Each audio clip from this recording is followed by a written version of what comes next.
Good evening, everyone. I'm Johnny Carswell, Chairman of the Burke County Board of Commissioners. Let me welcome you here for an update on COVID-19 from Burke County. COVID-19 has spread rapidly to several counties surrounding Burke, and there may need to be a measured response of stay-at-home for targeted demographics around the state where there has been a large number of reported cases, such as has occurred in Mecklenburg County. I appeal to all Burke County residents to continue to take this threat seriously, but I also want you to know this is not a time to panic.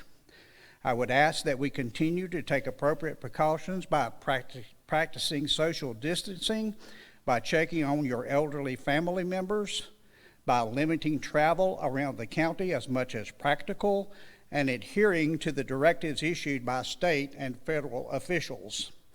Even if you feel fine, I know you don't want to be the one who shares this virus with someone who is more vulnerable or at risk. We have a great command team in place, and they are sharing information daily with our local media and public information officers from industry and local governments.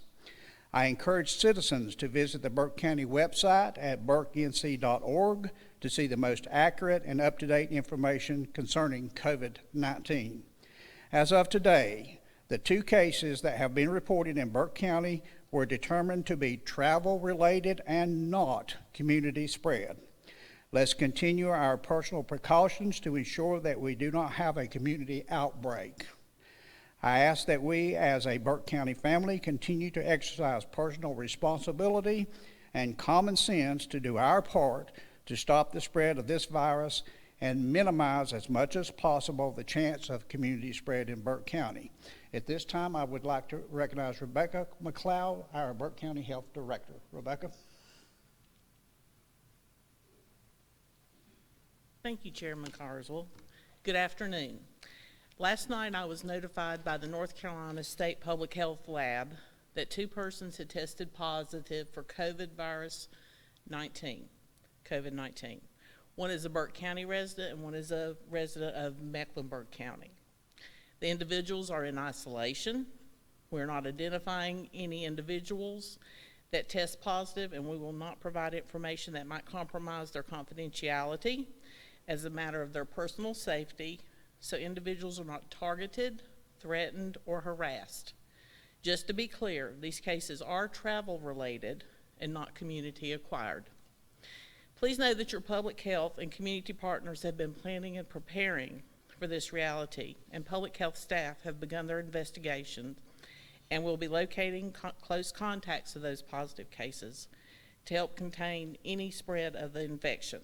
The Burke County Health Department and Burke County Emergency Management will keep the public informed by announcing any additional cases that may arise through our local media partners and not live briefings. It is likely to expect more cases to be identified in Burke County. This case does not change any of the guidance issued by the state nor CDC. Remember that for most people, the immediate risk of becoming seriously ill from the virus that causes COVID-19 is thought to be low. Older adults, people of any age who have serious underlying medical conditions such as heart disease, lung disease, asthma, diabetes, etc., or a weakened immune system may be at a higher risk for more serious complications from COVID-19. This infection comes at a time when we're seeing many other infections and sickness throughout the community. It is very important for those who are sick with COVID-19 or any other infectious disease to isolate yourself at home until you are symptom-free. Coronavirus symptoms include fever, cough, and shortness of breath. The health department is continuing to test individuals for COVID-19 that meet the state criteria for testing. If you're sick, please be sure to stay at home and away from others, stay hydrated, and contact your medical provider if your symptoms worsen. Each of us have a role to play to help slow the spread of this virus. Our role as the situation continues to change will be to continue to work very hard to get as much updated information out to you as possible and keep you informed, to test those that meet the state required criteria, and to keep the community as safe as possible during this crisis. Your role as our community is to first stay at home and to stay as calm as possible. Check in on your family, friends, and neighbors, and help out as you can by calling and staying in contact with individuals, especially those who are isolating themselves, to reduce the risk, and to continue to support your local businesses by getting takeout meals or by ordering delivery. We have a volunteer coordinator to help make sure citizens have access to community resources. So if you'd like to volunteer to help during this crisis or have resources to help, please contact Missy Estep at 828-764-9383 or melissa.estep@burkensc.org. All of this contact information will be at the end of this briefing on the slide. If you're at home, remember to enjoy time with family, playing games, eating dinner together, getting some exercise, and a science class outside as long as it's only with your family, and maintain your safe 6 feet of social distancing, and don't congregate in crowds. Some simple additional ways that we can all help stop the spread and slow the spread of this and other infections: wash your hands with soap and water at least 20 seconds. Continue with the social distancing and avoid crowds larger than 10, groups of 10. Stay away from people who are sick. Cough or sneeze into your sleeve or elbow or tissue. If you use a tissue, throw it away. Avoid touching your eyes, nose, and mouth. Clean and disinfect frequently. Touch surfaces and objects. Stay home if you're sick with a fever of 100.4 or greater with lower respiratory symptoms. Most people have mild symptoms and are able to recover at home with rest and hydration, but some may get worse and have a tightness in their chest. If that happens, call your doctor before you go and tell them your symptoms. They will direct you on what to do. Or if you're having difficulty breathing, call 911. When you're sick, have a plan to stay away from others in your own home. A separate room and bathroom is ideal, with plenty of cleaning with soap and water or detergent, and then a disinfectant. Stay at home until your symptoms have been gone for 72 hours without any fever-reducing medication and improvement of your respiratory symptoms. And at least 7 days, make sure 7 days have passed since your symptoms first appeared. The other role you can play as a community is to reduce the rumors causing panic throughout the county. Please don't start or continue any rumors. All factual information will be posted on the webpage located at www.burkensc.org/COVID-19 or posted by us in the media. If you have any further questions or need additional information, contact the Burke County Public Information Line at 828-764-9388, Monday through Friday from 8 to 5. And after hours, the North Carolina Public Information Line is provided as a resource to contact on the voicemail. The operator will answer your questions or direct you to the correct person to answer your questions. If you are having a medical emergency, call 911 and inform the dispatcher that you have symptoms listed for COVID-19. We must all work together for the true benefit of the community. And please remember, all contact information that I have just listed will be available at the end of this briefing on the slide. Thank you. Thank you, Rebecca. This time I'd like to introduce our Burke County emergency team. Starting with my left, I'm going to ask everybody to stand up and give me your name and what position you are carrying in this management. Mike Willis, Emergency Management Director, Unified Command. Steve Weston, Burke County Sheriff, Law Enforcement. Ryan Lander, Morganton Department of Public Safety, Major. Drew Thomas, I'm a Vice President with CHS Blue Ridge, our hospital system here. Brian Steen, Burke County Manager. Greg Curry, Burke County EMS Director. Lisa Moore, Burke County Public Information Officer. All right, thank you, team, very much. Y'all can be seated again.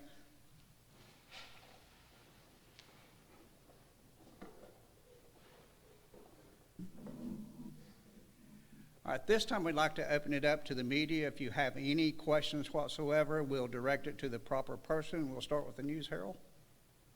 So I want to confirm these two cases that the two people involved knew each other? Yes.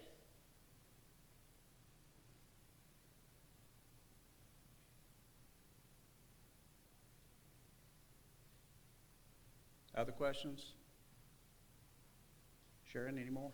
Is there any, I know you don't want to identify the people, but the one that's from Burke County, did they work where they would be in contact with a lot of people from the public or in the public? Let me get this correct, Lisa.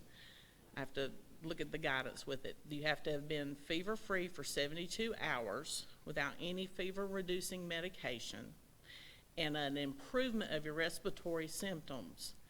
And it has to have been at least 7 days since the symptoms first appeared. That's what I can tell you. So are they put into isolation when they're tested? Yes.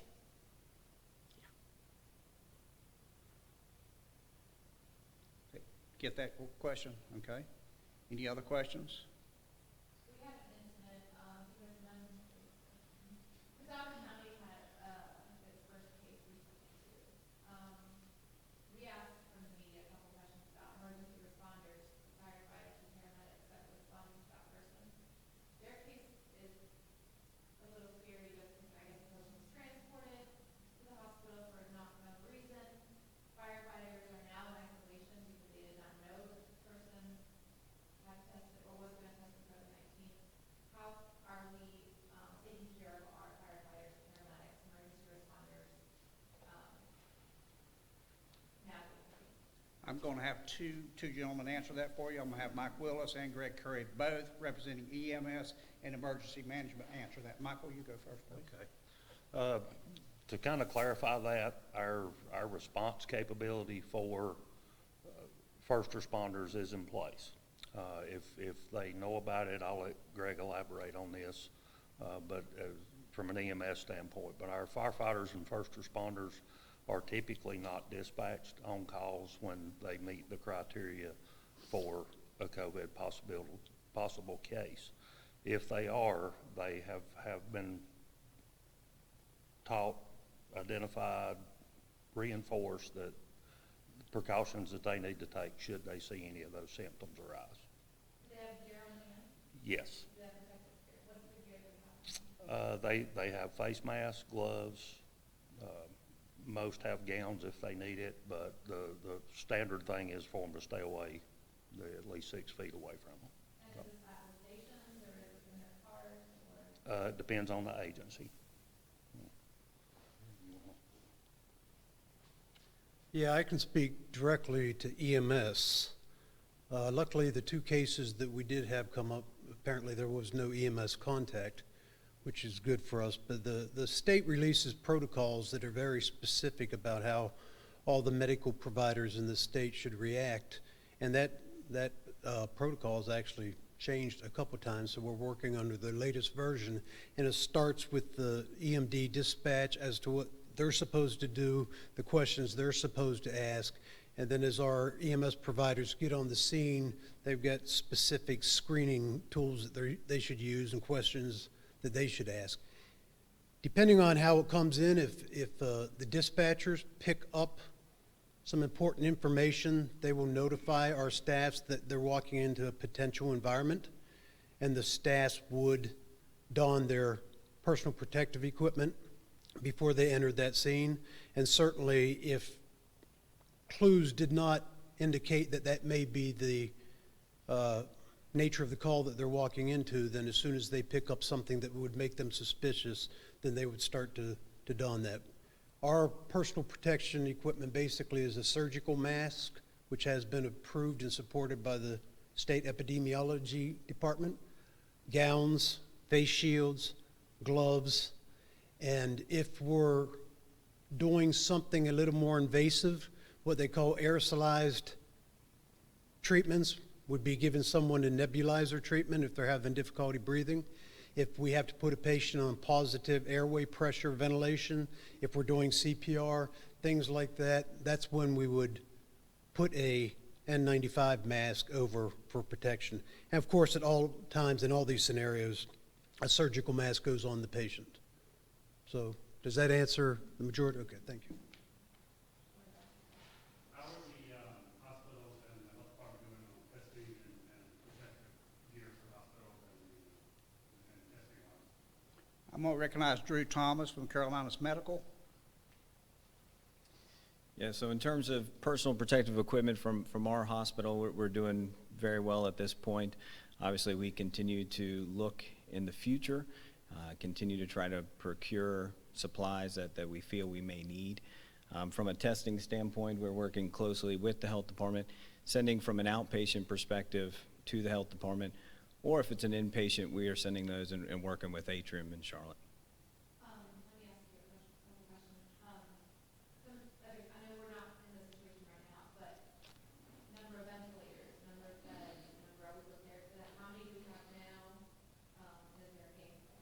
You guys have that, I'm sure, if the numbers were to actually increase. Yeah, over the last 10 days, we've really been working on what our surge policy and protocol would look like, and we feel that at this point, we could handle anything that would surge, but obviously that is one of our concerns, which is why we continue to work with the community to say, tell them to stay at home so that this doesn't surge and surge into our hospital. At this point, from a ventilator standpoint, I do think we have enough. Obviously, we don't know how severe this would get, and then at that point, we'd have to address it then. Do you have a number? We have, I know that we have at least 16 ventilators on hand, and then we have a number of different avenues so that we could get some more quickly. Yeah. Are you telling people at all at this point, if you have severe symptoms, if you have symptoms, stay at home, treat at home, or are you asking for the follow? And then sometimes we're self-treat at home, Yeah. And Rebecca can answer some of that as well, but we are recommending self-treat, stay at home. If it gets worse, call your healthcare provider. Our physician practices have been trained on when to send to the hospital and when not to, yeah. I know some people have started making masks at home and providing these masks. How are we with masks right now? Do we need masks from people sending them at home? Yeah. And we've had a lot of folks from the community and the industry step up. It's been very reassuring to see that. A lot of those masks that they are creating, are going to work well for covers of our N95, but we are working with some of the local industry to produce FDA-approved masks that our healthcare workers, could wear, surgical masks that would, be sufficient. Any plans right now for like a drive-through testing or triage testing, or are we not at that point? We do have a plan for that, but we are not at that point yet that we're going to deploy that.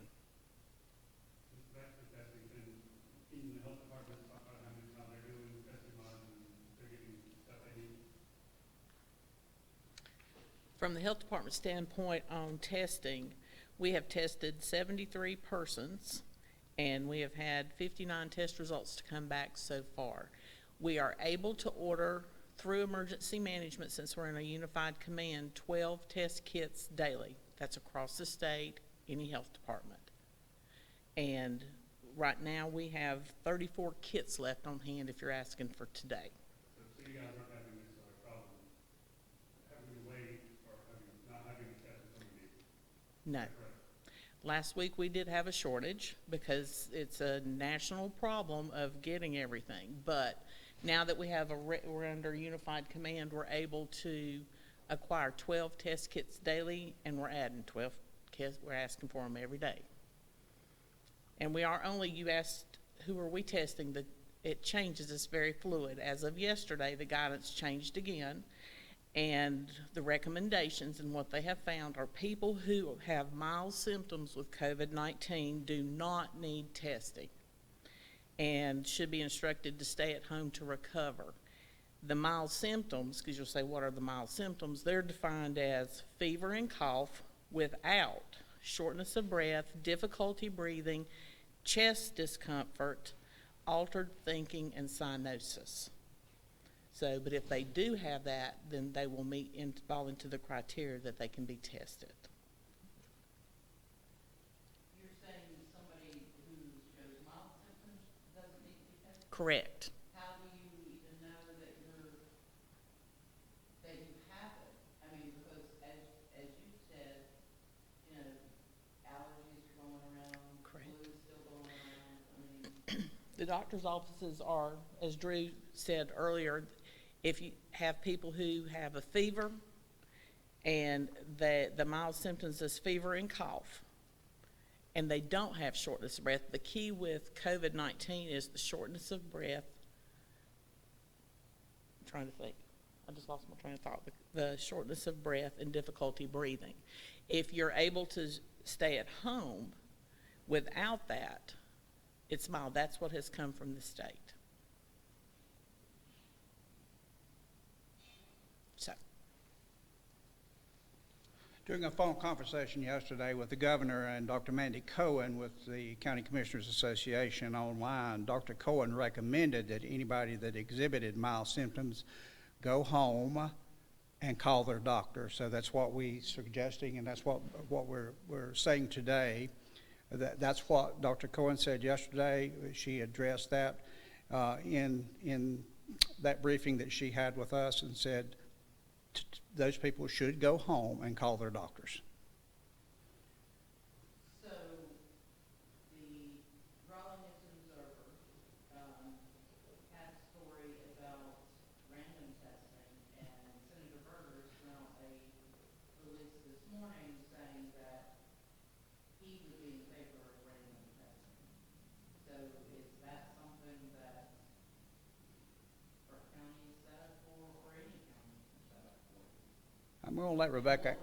What would it take to do that? I'm going to let Rebecca answer that, but we have to remember that everything is fluid right now. We are meeting with our command staff at 3 o'clock every day.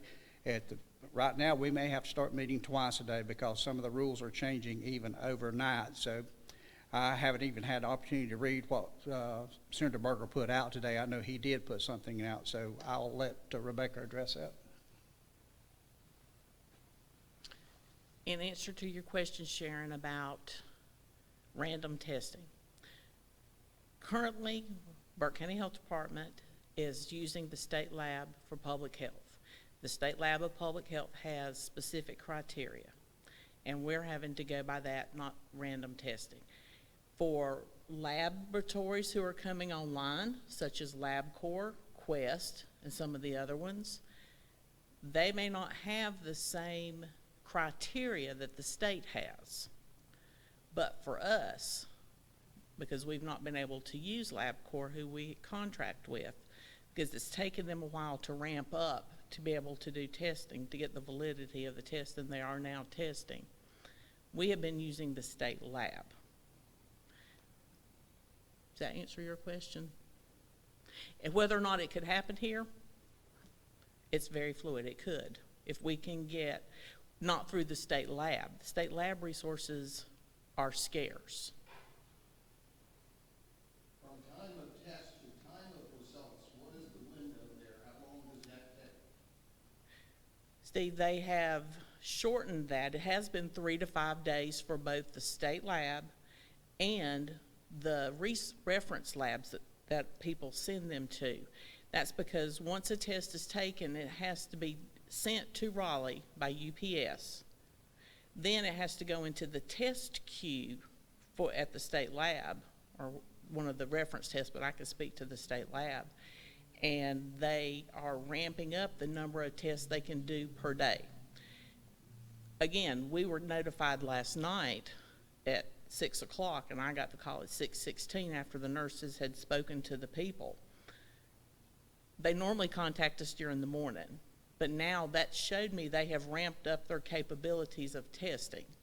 So I could get a call at any point in time of the day saying people have test results, positive or negative. How long did it take for these positive tests to come back from the time of the test to the time of the 3 to 5 days. 3 to 5 days? That's been a standard, yes, sir. Is that what happened with this case with our first positive? When were they tested? I don't have the exact date, but it's been 3 to 5 days because we've pretty much kept up every day with their numbers. And I don't know which day they came in, but it's been an average of 3 to 5 days. I understand they have approved another test, but they're ramping up production on them, where it's basically a self-test, where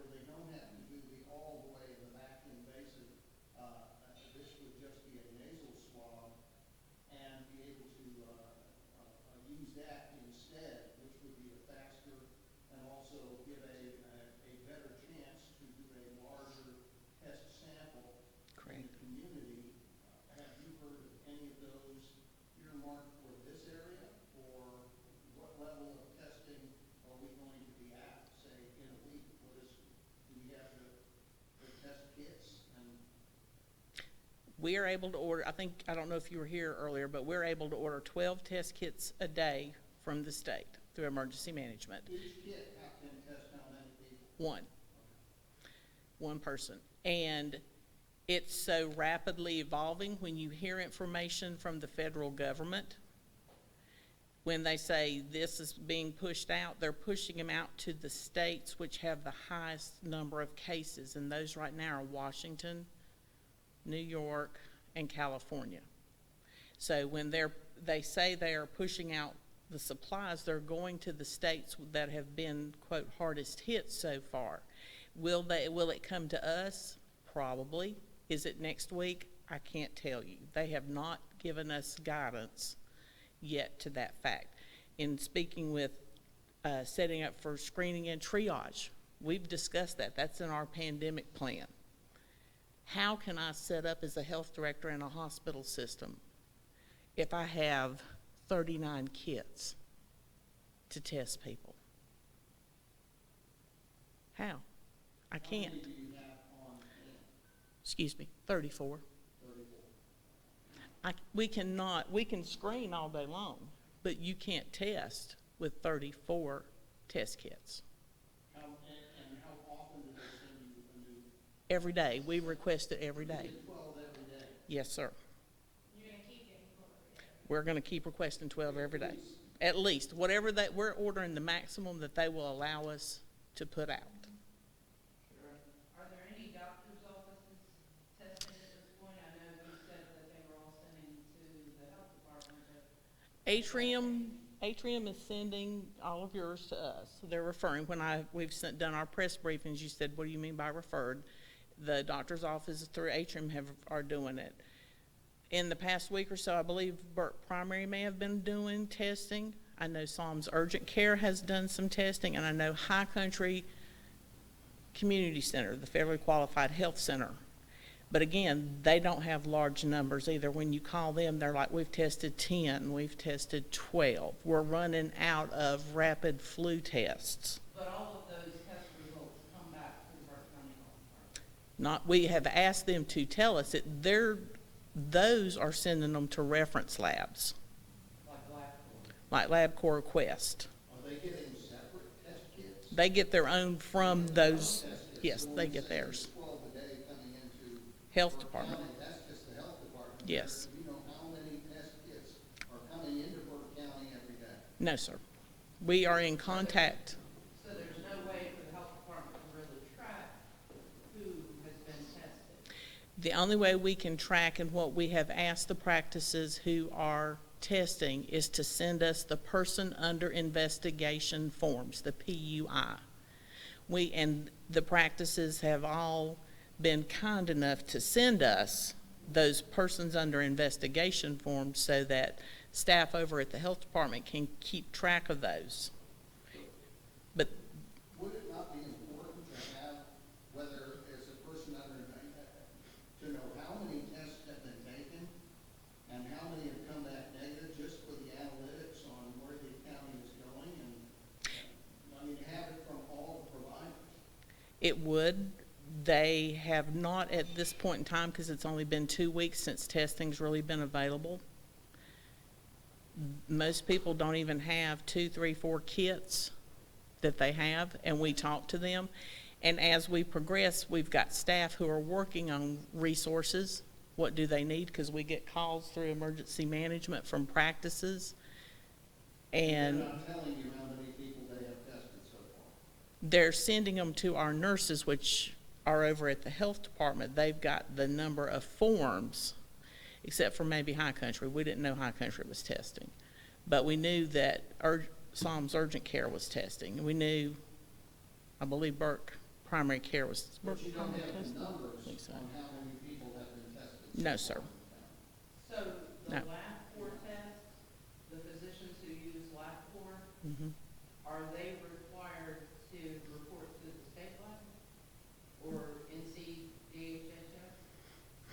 I would have to get back with you on that. I know they're required to report the positives.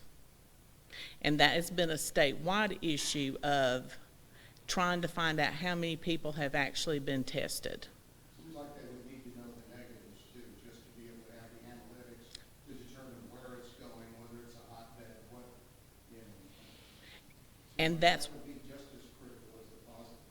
that would be, and yes, sir, I agree with you. And that's one of the things that the state has been looking to try to get the reference labs to give them the numbers of those that they're testing right now. They're required to report positives because that's one of the other issues with COVID-19 is it's considered a communicable disease. And any positive communicable disease has to be reported to the health department. So the negatives do not, on any day of the week, on any of the infectious diseases, have to be reported to us, just the positives. So our providers have been kind enough, and I do not have those numbers. If that's something I can look to get and we can put it in our briefing, we'll be glad to do that going forward. We'd like to find the negatives too. That would be good, but this is so evolving so fast. We're trying to keep a handle on it and trying to move forward, trying to get the right amount of tests for the people who actually need it. Because everybody does not need to be tested. So let's say that there is a positive that comes out of the lab report. Mm-hmm. Does the health department then follow up with those Yes, we people, will. with the people who test positive? Yes, ma'am. That's part of public health's responsibility and our duty. We will be following up with them and contacting their close contacts. Now, there will come a point in time when this does become community acquired and when there is widespread virus. And this is not just in Burke County, this is in any county or any state or even globally. It will overwhelm the public health system by having to do that. So when it becomes community acquired and it's documented, then the state will relax having us do close contact tracing because it's there. It's like when we do flu, when we have flu, we get flu reports every week, and the flu kills way more people, both here nationally and across the world. When we know that flu is in the community, we quit testing. Because if you have the symptoms, you've got flu. You're not going to waste the money on a test if it's a flu test. There will come a point in time whenever there is enough community transmission that we may or may not follow up on contacts, because just about everybody at that point may or may not have come in contact. It's our commitment in Burke County that we will follow up on all contacts as long as we possibly can. But this is not the flu. No, it's not the flu. There's no vaccine for it. There is no vaccine. You're absolutely correct. It's not. And for the majority of people, they have mild symptoms and they will recover. For those people with the underlying health conditions that we've mentioned and those who are over 65, it can be very devastating to them. Aren't there kids, though, that have been in critical condition who There have been. You've heard stories. Yes, there have been, but they have had underlying health conditions, I would think, for those who get really, really sick. People who have weakened immune systems and underlying health conditions are the ones that this is attacking their lungs. It's a respiratory disease. Any other questions? Any other questions from anybody? Thank y'all very much for this opportunity today. Any questions for the sheriff or law enforcement while they're here? Well, if not, again, I thank you for coming today, and I'd like to remind our citizens again that we do have a great team in place, and the information, like I say, is fluid. It changes daily. There is law that we have to work by, and then there's standards that are changing daily from the governor's office. So we have to stay attuned to that, and we certainly are. So if there's no other questions, this briefing will adjourn.